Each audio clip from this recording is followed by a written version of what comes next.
Today, I'm going to talk with college football nerds Daniel and Josh on the YouTube channel College Football Nerds about, is Texas any good? Is the Big 12 any good? And what would it take for any other conference to challenge the SEC? And all that's coming up after the bump. What do you mean you don't subscribe to my son's YouTube channel? Mama, no! Just snap the damn ball, RJ. What's up, kid folk? It's RJ Young. I am not on a step mill. On a step mill. See, there he is, right there. No, I was on a step mill to start this show. That's how we got here. It's Daniel. Josh is going to climb in here in just a second. But if you've seen me on their YouTube channel talking about how to get Oklahoma over the hump, you can see that we had a lot of fun. Went on for like an hour. And in this home and home, they are returning the favor to answer my burning questions. The first of which is, hey, fellas, as the Squidbillies joke that Daniel sent me, is Texas more backer? I'm sorry, I'm still laughing about that. More backer. Josh, what do you got? I think the question whenever you bring up Texas is, one, what are they back to? And two, are they going to be really more back than they were last year, right? I mean, it's not like they had a bad year last season. Anytime that you're playing in a major bowl game, anytime you're playing at a BCS bowl, you've gotten to pretty good heights. And so it's kind of the inverse of the discussion we had previously when we were on our show. We're talking about Oklahoma, about getting over the hump with Oklahoma. And the thing I kind of posited about that was, okay, what's the hump? And if the hump is you've got to beat Alabama or Clemson when Alabama and Clemson are operating at a, not even every year do you have teams at the level statistically that they were last year, maybe it's a little unrealistic to expect them to get over that hump because they're still in the playoff. And in Texas's case, our argument for what Texas is in terms of, Texas being back is apparently better than the team that won the Sugar Bowl. So apparently that wasn't Texas back to a certain extent, right? The question is now, I guess, one, are they going to be in the Sugar Bowl every year? But that's really not what people are asking. What people are asking is, will Texas be in the playoff? Will Texas win the national title? Texas had a lot of things going for them last season. They kind of had an up and down year. Obviously, beating Oklahoma in the regular season was good. I think losing to Maryland would probably be classified as bad. And you take those two things together, and you got a really good season, but maybe not one that was sort of what you'd want to aspire to, right? So I think if you're Texas, you've got to be happy with last year. I think if you throw out that one Maryland game, it was a very good season. Still probably, not going to be good enough to get into the playoff. Losing to Oklahoma in the Big 12 championship game, even if you beat them in the regular season. A lot of jokes about your Big 12 championship game and its structure there, but let's not get into that.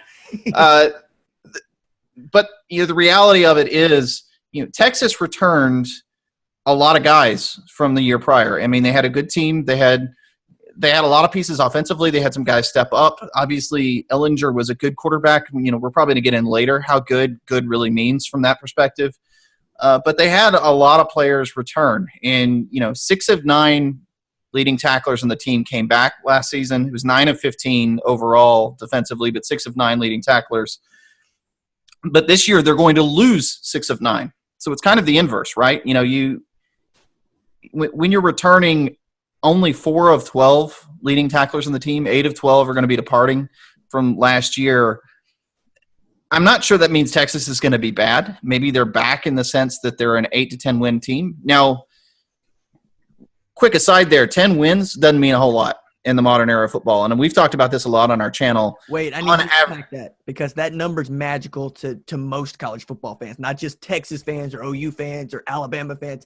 Getting to double digits is a big deal anecdotally, kind of like getting to 20 wins for pitchers is not the big deal that it is analytically that it seems to be anecdotally to us.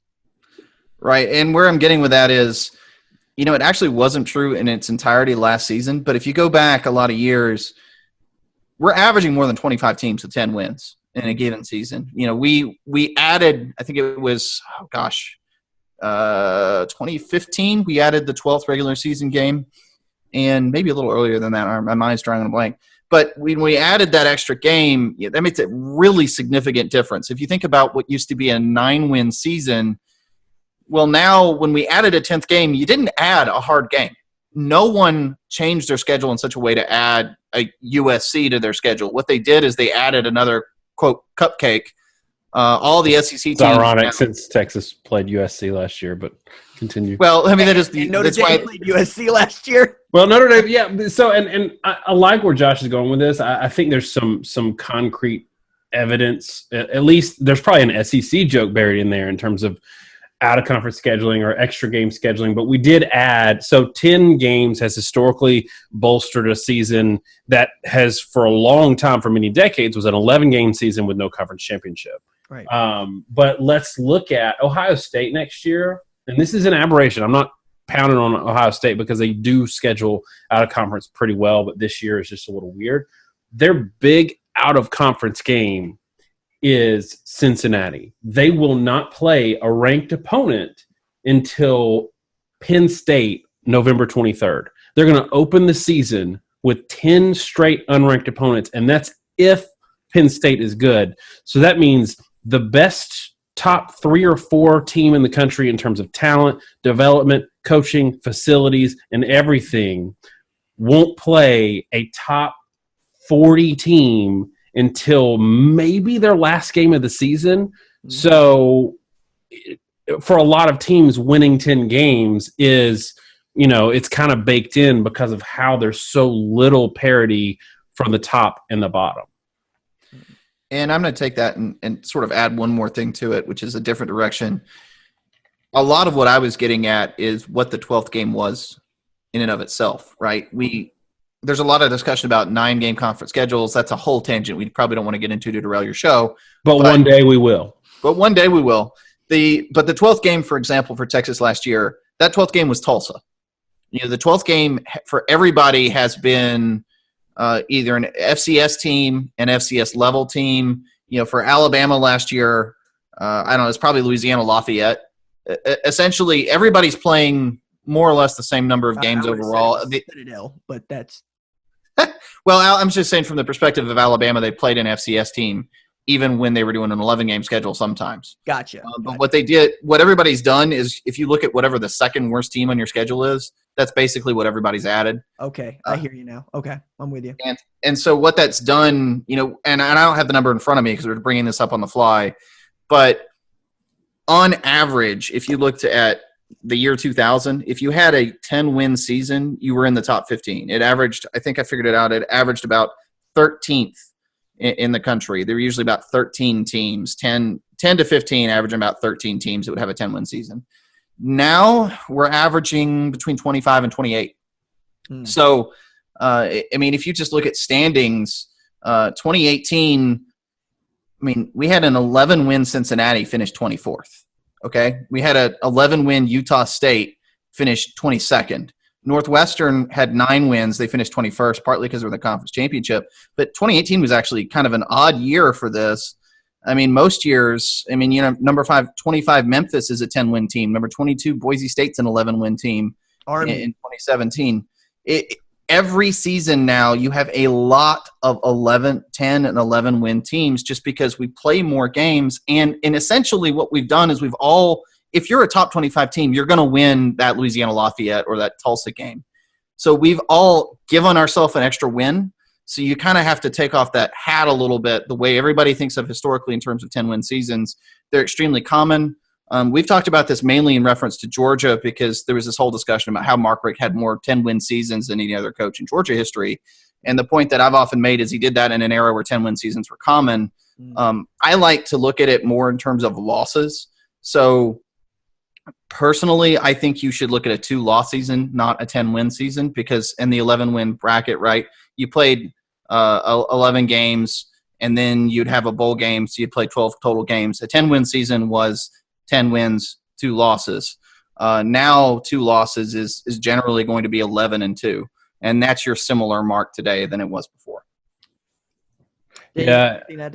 Yeah, I think, we talk about the 10-win benchmark, which I think optically is good. And I do think if you can consistently get to that 10-win mark, it does show that, even in the 11-game schedule, world, when it was 9 games you were winning, if you can do it consistently, I think you can say you're back, at least reasonably competitive. But one of my frustrations about running to crown someone back, I think, one, it's kind of media driven.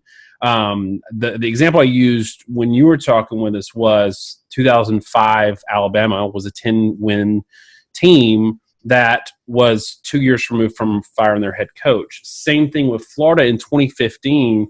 They went 10-4. 10-win season, they were not back. Nobody, Florida they weren't back. So I think that's something that we need to consider is not only are they winning 10 games a year, but are they competing for conference championships in a good conference, which might be a good segue. Are they competing consistently for conference championships is one of my measures. Another is, are they not losing to teams that they're not supposed to lose to?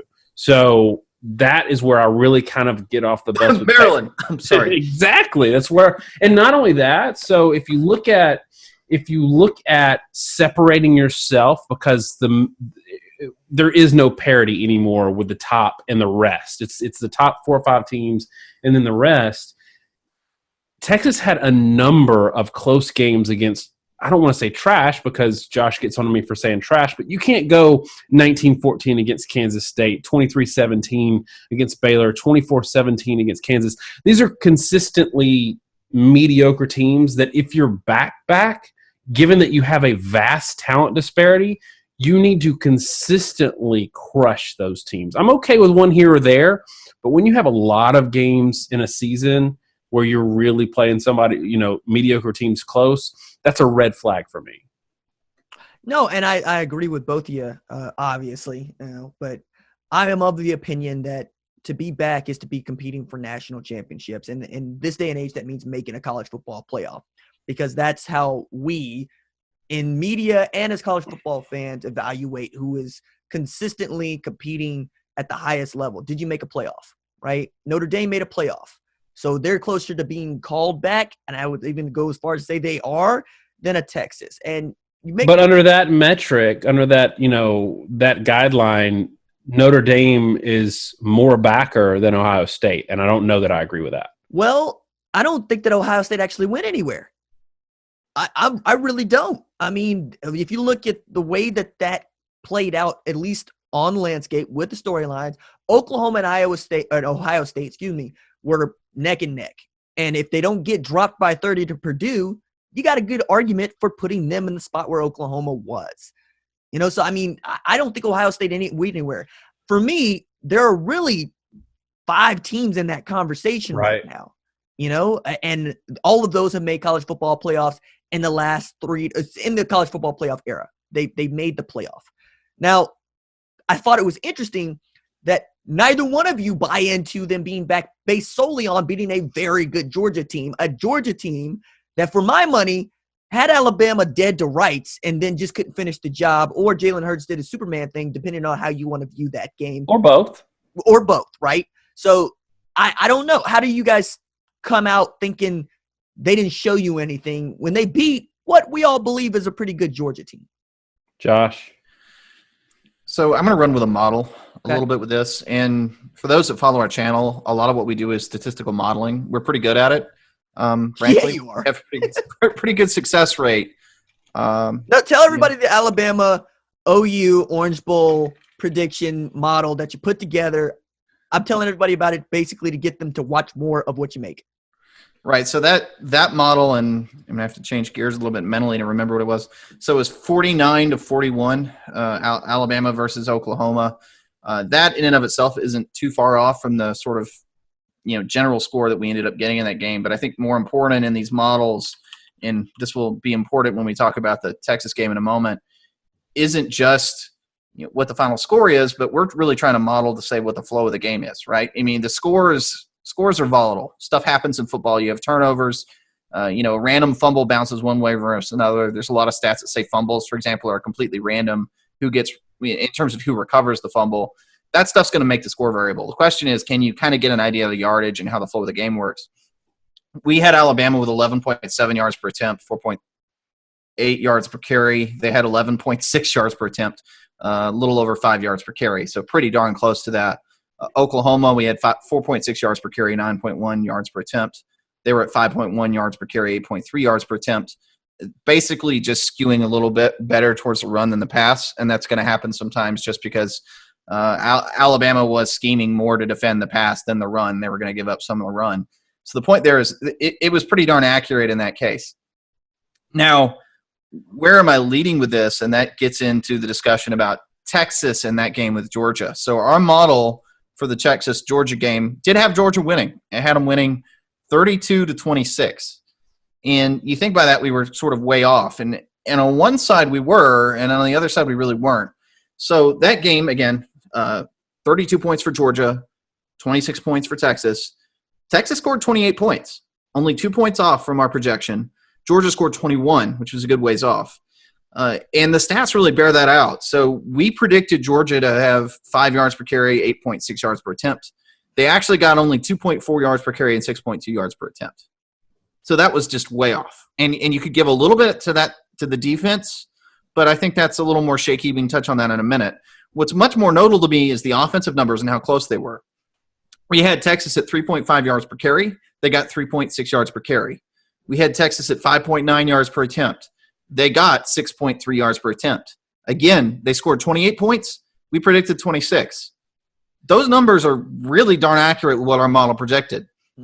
It's not like our model, was off or that our preconceived notions for Texas were off offensively in any way. They did exactly what we thought they were going to do.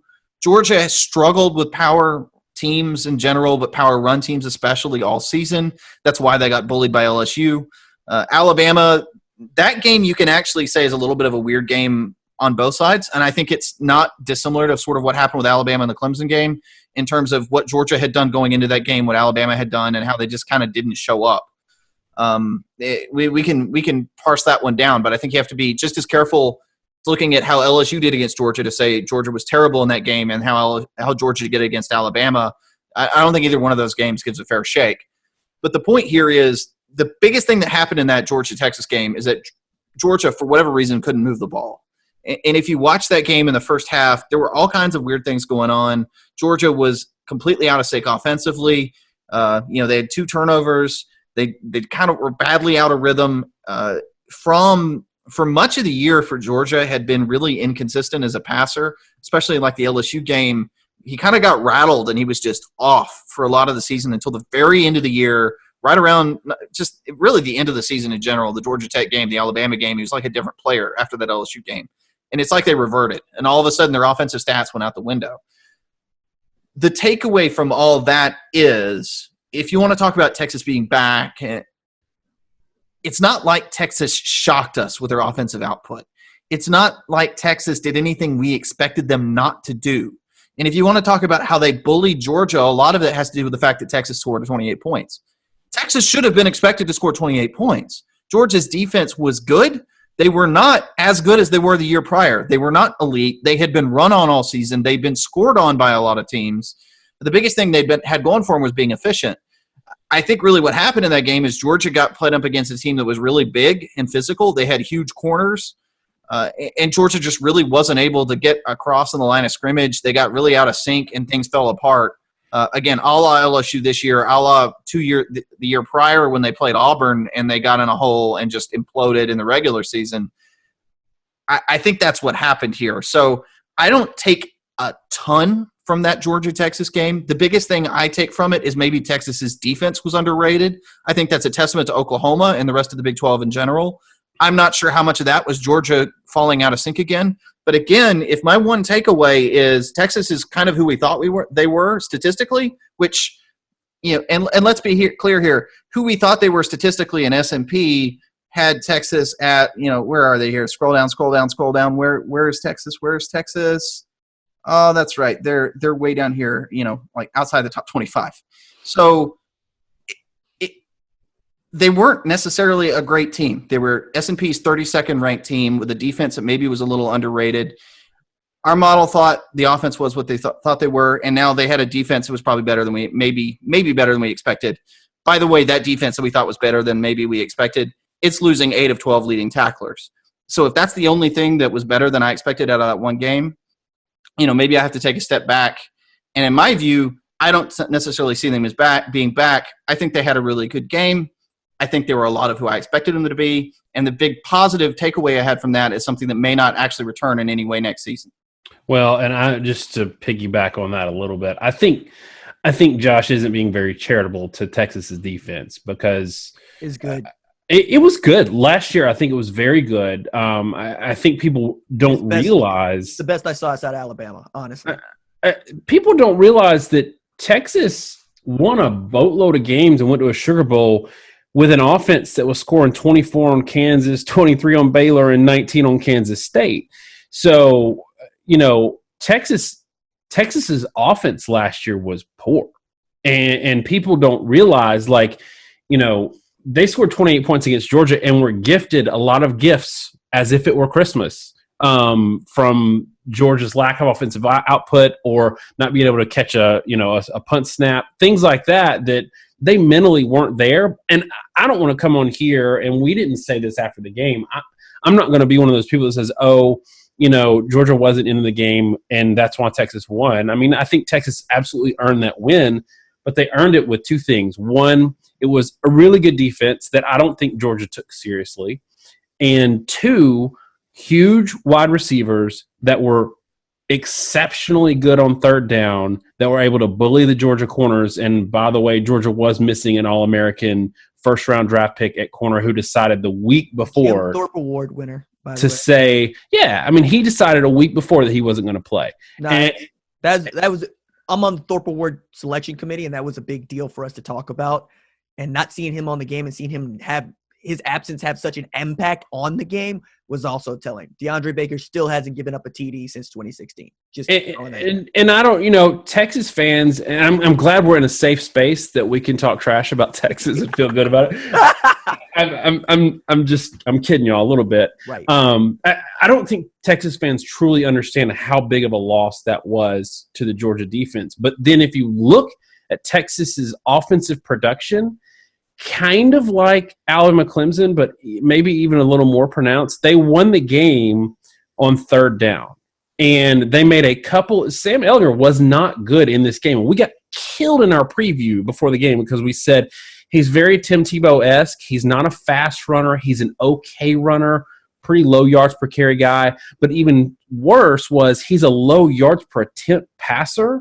So he was like Jalen Hurts freshman year without Jalen Hurts' running ability, which is not a great quarterback, and he's had enough reps to be he is who he's going to be, which scares me for going into this year where, like Josh said, they're losing a lot of that defensive production. They're losing all those leaders, and I don't see that they have an offense that can be in Oklahoma in a league that has a lot of offense where they're going to need to win a couple of games 43-41. And I mean, to his point with Sam Ehlinger, just to make the point here, right? Is it Ehlinger or Ehlinger? Because I don't. Okay, so it is Sam Ehlinger. Sam Hard G Ehlinger. I call him Hard G. Why do I call him Hard G? Because the Big 12 Media Days last summer, my buddy Brandon Drum, who I work with at OUinsider.com, he asked Tom Herman a basic question about what he thought about what Sam Ehlinger could do for them. And Tom Herman took that moment to style on him and say, it's Sam Ehlinger with a hard G. And that's how we all learned that the man's name is Ehlinger. So forever hard G for me. But I don't care how you pronounce his name. I just call him hard G. Fair enough. So hard G in this game, hard G was 19 of 27. Hard G had 169 yards, and hard G had 6.3 yards per attempt. That's a QBR of 69.1.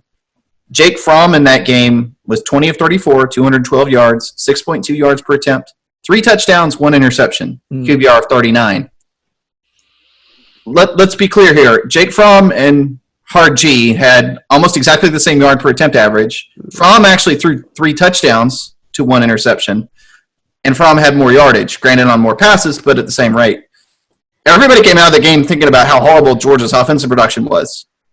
Texas threw for almost exactly the same yard per attempt average as Georgia, only they didn't actually manage to throw the ball into the end zone at any point over the course of the game. Yet, Hard G gets put up on a podium, gets Tom Herman correcting people's grammar. Jake Fromm kind of gets bashed a little bit, and we have a whole discussion about whether, Justin Fields is going to be the savior for some other football team. It's a little unfair and probably a little bit unfounded. No, I would agree with you, except the narrative is such that you need Hard G in a way that you don't need Fromm. And I think this was established in QB1 Beyond the Lights going forward. Jake Fromm was the guy that sent Jacob Eason packing. Okay? He's also the guy that kept Justin Fields sitting down. Who is Sam Ehlinger? Hard G. Who is he keeping back? Cam Rising, who transferred to Utah? Okay, maybe. Kendall Thompson? I mean, I like Kendall Thompson. I think a lot of people would like Kendall Thompson. Roshan Johnson? He's a faster version of Sam Ehlinger. So I mean, I don't really know that it's unfair, except that Jake Fromm was supposed to be venturing into the Heisman conversation, and he took a big step back in this game, whereas Ehlinger at least got a W, and he's good on the mic. And that's college football. Yeah, and I think that's why he's endeared himself to a lot of fans. Oh, no question. To emphasize fans, and we catch a lot of hell on our channel because we're like no BS, and we just go where the numbers take us, and we have that luxury of not gushing over someone, and if they do well, we say it. But the thing I will give him is that he is one of those guys that helps his team win. I hate to use this term, but he is gritty. He will run hard at a linebacker and not slide, unlike Kyler Murray, who would run to the sideline. So I'm sorry, you're willing to go get hurt, and that makes you gritty. No, I didn't say it was smart. No, I'm not dunking on you. I'm dunking on the people who would say Kyler Murray doesn't want to get hit. Well, you know what? Nobody in football. No, Kyler Murray is smart, and he doesn't have he working on his third robotic shoulder like Ehlinger is. But the problem is when you have to execute an offense that needs more than 23 points to win a game. Right. That's what scares me about this year Texas. In a league that I think is getting better and better and smarter about how they play defense and approach the game. I love Texas defense last year, but look at the Oklahoma game, the second Oklahoma game, just to see an example. First drive, Sam Ehlinger has a guy that's open by 6 miles, misses him. And they managed to stay in that game for 3 quarters, and I think they might have scored on that drive, but you can't be that kind of quarterback that is consistently inconsistent when you're in a league where, yes, on our channel we give the Big 12 a lot of hell about how they play defense, and there is a lot of poor defense, but there's also enough offense there, and there's enough teams that play really good offense that you're going to come up against a team like at some point, Texas Tech, like they might have a really good offense this year. I don't think they're going to have a good defense, but what happens when Texas defense takes a step back and they need to score 50 like Oklahoma did? Is Sam Ehlinger the guy to do that? I'm not sure that he is, which tells me that they might run into a couple of losses that they're not expecting this year. Right. And we could spend more time talking about Hard G, but I want to make the conversation just a little bit larger with one final question debate point of how would you all, Josh and Dan, y'all, not you all. Oh my goodness. Oh. All right. How would y'all, is it pop or soda?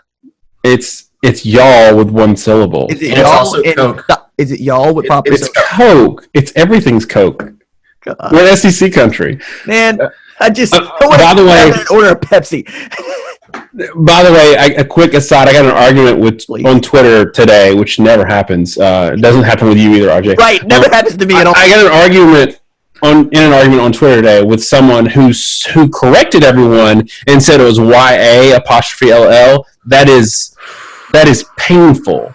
Word contractions The apostrophe is a replacement for the letters that are gone. It's Y''ALL. Just like grits are everywhere in New York now, y'all is headed everywhere, so y'all need to get it right. I think AP style had me spelling y'all with an apostrophe. I gotta go. There's way too much. It is an apostrophe, but it's Y''ALL, not YA''LL. Well, as the person pursuing the PhD in English, just gonna go ahead and table this because I also have this whole bit about the Oxford comma. But no, Oxford comma is absolutely important. It is unnecessary. Okay. It is totally unnecessary.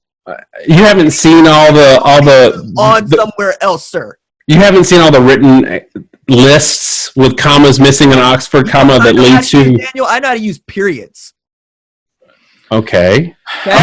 I'm gonna hit you up on Twitter with an example of. I think there's one now where it's like 3 things and it's missing the Oxford comma and it leads to someone eating their dog or something. On Point Radio, I've gone on PBS defending my stance on what there is. There's no need for an Oxford comma. I'm not moving on this hill. As the patent lawyer on this podcast, there has been a court case that has been lost due to the absence of an Oxford comma. I'm sorry. I've read so many court documents to know that y'all's grammar is so. What is the unnecessary capitalization of words? Explain that to me. Why are you doing that? You can't yell in the courtroom, so you got to yell in the papers. It's the only thing you're allowed to do. Great. All right, let's rank some power conferences here. I'll tell you from the non-analytical perspective, right? It looks like you'd have the SEC at 1, right? You'd have the ACC at 2. You'd have the Big 12 at 3. You'd have the Big 10 at 4, flip-flopping between 4 and 2, depending on who you're talking to on what day. And then the Pac-12 seems to have fallen off a cliff. Now, how would college football nerds rank the Power 5 conferences? Josh is typing, so he's going to bring bring the hammer with some nerdiness, so I'm going to go before him.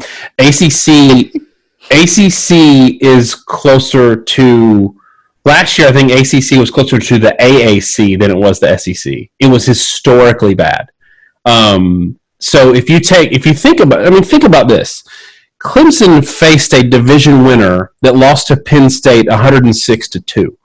I think I did the numbers, and the SEC was like, if you took Clemson and Alabama out of their respective conferences, the SEC was like, they had like 16 Power 5. They were like 16 and 6 or something against out of conference Power 5 opponents, and the ACC was like 4 and 16 with multiple G5 losses. In my opinion, I think Josh will have the numbers. The Big 12 last year was the second best conference, and I said that before Texas beat Georgia. And I think it's unfair when people are like, and this is usually a critique directed at the SEC. People are like, oh, if you take the top 2 or 3 teams out of the SEC, it's a trash conference. And I'm like, okay, I don't know who your team is or what league you played in, but take the top 2 teams out of the ACC, Pac-12, Big 10, and Big 12, and who you got? Who's the 5th best team in the Big 12? Because the 8th best team in the SEC beat the Pac-12 champion and beat the brakes off of Purdue in their bowl game. So I think yes, SEC number 1, but I actually had Big 12 number 2 last year. Big 10 really disappointed me down the stretch, but I did feel a little bit of schadenfreude when all year we had to hear Ohio State and Michigan and Penn State fans talk about how all overrated Florida and Kentucky were, and they were just overrated, ranked where they were because they were in the SEC, and then Penn State couldn't go in and beat sad little Kentucky. And I say that tongue in cheek because Kentucky was decent last year. I think we're too quick to put these narratives out there and support them because they fit. It's just like politics, right? Right. But that's a whole long-winded way to say I was really disappointed in the Pac-12 last year in the ACC. I was really pleasantly surprised with the Big 12. And I'm not just saying that because I'm on your show. I said it on my channel. It's out there. You can review it if you don't believe me. All right, so I've had my time to get my numbers. You want me to throw them out there? Please. Okay, so sometimes we like to reference other stats, and SB Nation has some pretty solid objective neutral metrics. Bill Connolly for the win. Yes. Yeah, I'm a pretty follower of his stuff. I mean, it's pretty solid and it's pretty inclusive. It's hard now to get a ranking from 1 to 130 of every team in college football. There's just not a lot of good teams that do it. And we could go on a long diatribe of why I think ESPN's FPI is not particularly good. But this was as of November 25th of last year, okay? So he took the average S&P rating of every conference. He had the SEC first at 10.9 adjusted points per game versus the average team. The Big Ten was second, plus 5.1. The Big 12 was third, plus 4.9, so really tight there. Pac-12 was fourth at plus 3.9.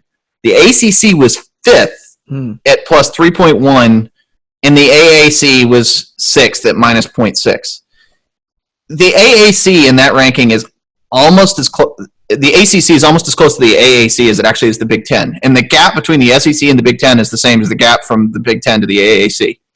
So the SEC, I don't know, the top was necessarily all better than everyone else, but the strength of that conference in the top 6 or so teams was pretty impressive. And you can look at the Georgia-Texas game, but I think if you step down below that and you looked at like LSU and even teams like, again, Kentucky, Auburn, it was a really good conference. The problem really in all this ranking, I don't think Big Ten is shocking, though the bowl game maybe exposed them a little bit. I would have had the Big 12 over the Big Ten. I think Daniel can affirm the fact that I had said for several weeks at the end of the season, I was pretty sure the Big 12 was probably going to step up and prove themselves to be better than we were expecting. But the big one there is the ACC. And we had a guy who's Pete August, he's a big Washington Husky guy, and I'll let Daniel give the shout out maybe later. He put together some stuff comparing the SEC and the ACC when we're talking about Clemson and some different metrics. Part of the problem for us, because we got the national championship wrong like everyone else, and this is actually me trying to eat a little bit of crow. Part of the problem was, I'm actually giving excuses. Clemson would have been second, a close second with Alabama in like SEC, S&P metrics, and especially if you compiled everything put together. But the number 2 team in the ACC was Miami. Miami would have been 12th in computer metrics versus the SEC. The drop in the ACC from Clemson to the rest of that conference was more precipitous than I have seen in a very long time in college football. It's part of the problem with Clemson. I draw a lot of parallels to 2014 Ohio State.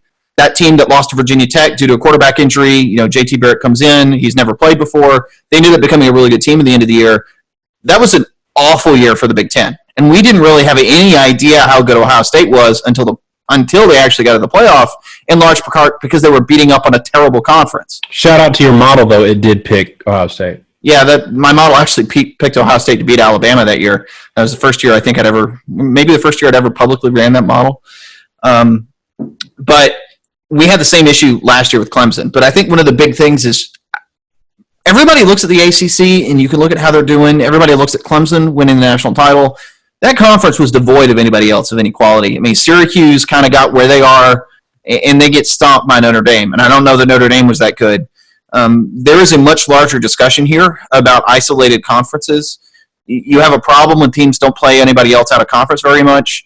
And I really don't want to go off tangent with this, but the point I'm trying to make, it's this, I call it a bag of wins. Your conference is always going to go 500 against itself. You've got a pool of however many wins every season that are distributed to your conference, and those wins are distributed somehow. Somebody gets a win, somebody gets a loss, even every time. And if your conference isn't playing a ton of out-of-conference games, and especially if your conference is really weak, somebody has to get 9 wins. Somebody has to get 10 wins, even if they're terrible. In the ACC's case, you got teams that were not any good that ended up being really ranked high because they beat up on other teams in the conference. Just like, the Big Ten, you get Northwestern, who can't win an out-of-conference game, who ends up in the championship, and they end up being ranked pretty high based on how they did in the Big Ten, but we don't really properly adjust conferences elsewise. I mean, the Big 12 held up really well in out-of-conference play last year, both in the bowls and in the regular season, and it just wasn't given enough credit. In large part, we're in a world with 9 conference game schedules. And there's just not enough meaningful out-of-conference games to get a good barometer. But I think the Big 12 was quite good last year. We probably just didn't have enough data points to see it. Well, I got a question for you, though, RJ. Daniel. So with the Big 12 losing so much of what it's losing at quarterback this year, we saw West Virginia, who I think West Virginia is 10 points better than Syracuse last year with Will Grier. He's gone. And we saw West Virginia without Grier. And I know it's not reflective of spring and summer. Also new head coach. Cornelius is gone at Oklahoma State, right? He was fantastic for them, although I think they're going to miss more at running back than quarterback. To me, I think some of the other teams, honestly, like Texas and Iowa State. This is going to sound like I'm hating on these two teams. I'm really not. Texas and Iowa State, to me, last year were almost like a triple option team that finds success because they don't have the talent to compete in the league they're in, but they're so different than everybody else that they're a novelty. They played really good defense, and that was their novelty. So I wonder what happens as the Big 12 catches up defensively, what happens to those two teams if they can't hack it offensively. But then on the flip side, to me, West Virginia was a really good team last year. What happens to the Big 12 when you take West Virginia out of that, and maybe Texas takes a step back? Do you have as high of an outlook for the Big 12 coming into this year as you maybe did last year? Yes, but for totally different reasons. I look at the quarterback play in the conference, and I've always thought that is the strength of the Big 12.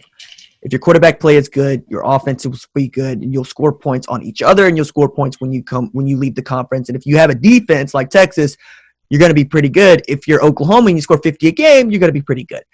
But at Oklahoma State, you're going to have Drew Brown, who's a grad transfer on a redshirt year, who started 22 games at Hawaii competing for the job, with Spencer Sanders, who won Mr. Texas football, which is something that Jalen Hurts ain't do. You got Jalen Hurts coming in. All he did was lead a team to a national championship. He's got a ring. Hard G is what he is, which is not a great quarterback, but he's by no means the worst quarterback. Brock Purdy, still pretty good. Alan Bowman is going to be able to work whatever Yost gives him because he was pretty good in the Red Raiders offense. And TCU is the only team outside of Kansas State where I'm like, I don't know. They're probably going to play defense this year. Like, that's what I like about TCU this year that I hated last year, was they had so many injuries. Right. That people were like, oh, TCU's defense is falling off. I'm like, yeah, but they're playing the third strings understudy. They're always going to just play defense and be serviceable on offense. And when they can score points, they're going to be, competing for a college football playoff spot. The only team that I'm really worried about is the team that everybody's worried about, which is Kansas. But you got Les up there, and he's probably going to try to pull some sort of rabbit out of a hat. It'll be interesting, if nothing else. Yeah, and I think Kansas State's going to be a lot better than people think.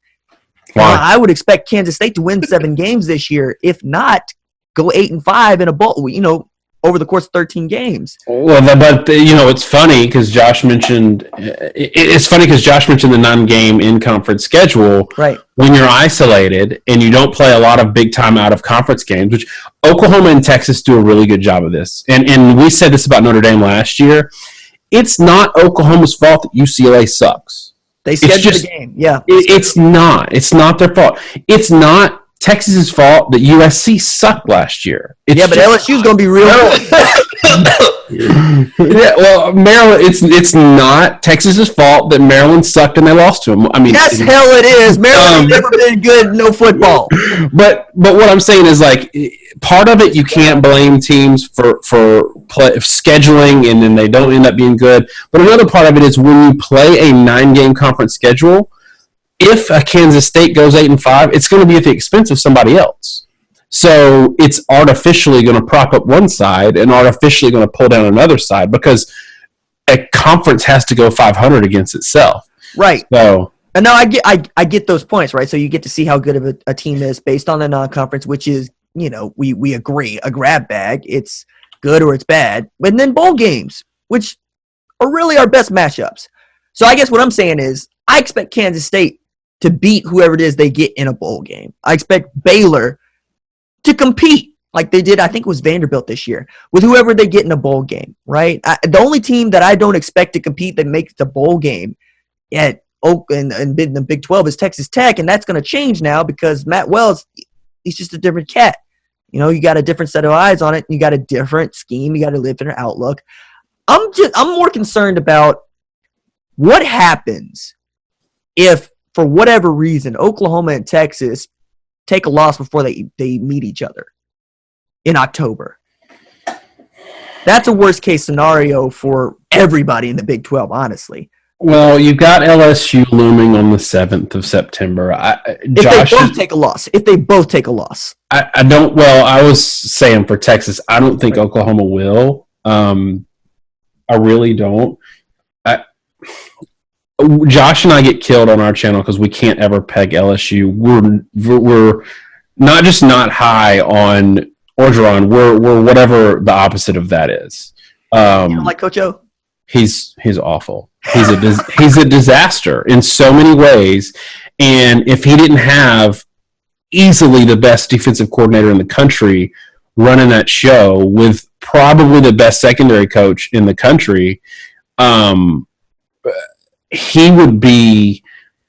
I mean, look at last year without multiple first round players in just their back four, a couple of NFL producers on the defensive line, the best linebacker in college football, and they still could have lost a number of games. And with that just disaster of an offense, like their offense was worse than Michigan's, which is saying a lot.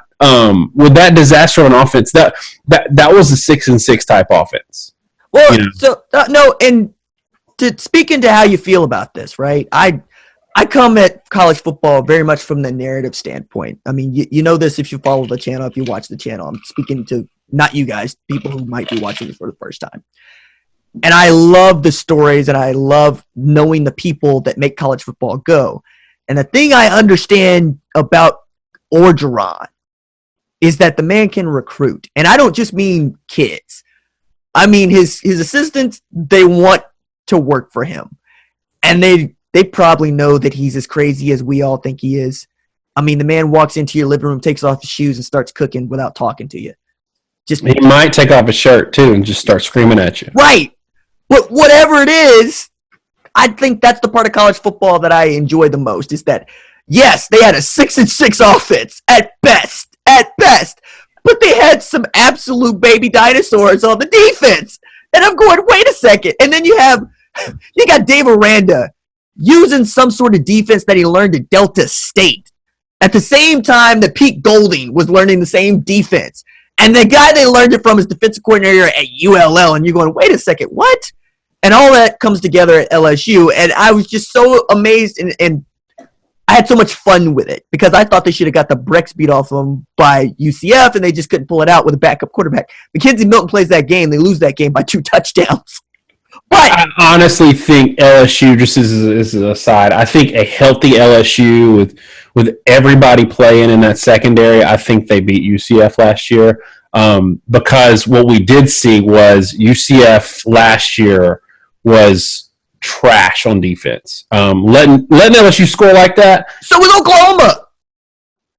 Yeah, but Oklahoma's offense was far better than the 2018 UCF offense, I think. What Daniel's not necessarily touching on is there's a point in that game where LSU, if I remember correctly, did not have a single starter in their secondary playing against UCF. That was one of the best secondaries I've seen in a long time in college football. They had 2 guys that in any other year could have won the Thorpe Award at safety and corner, and I was going, good night. And then you touched on Devin White already, right? Just a monster middle linebacker. Well, I'm going to shut it down there because we could keep talking.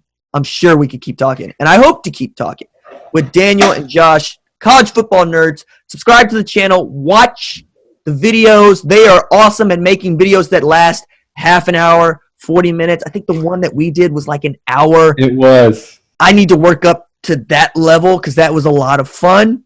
I carry a show by myself, so we'll see how that goes. All their information is in the description of this video. Follow them on Twitter at CFB Nerds. I have back and forth with Daniel all the time. They were kind enough to help me put this together because I am a Zoom neophyte two awesome dudes. I appreciate you both. Thank you, Daniel. Thank you, Josh. Thanks for having us. Yeah, Thanks. man. All right, that's going to do it for me. Deuces.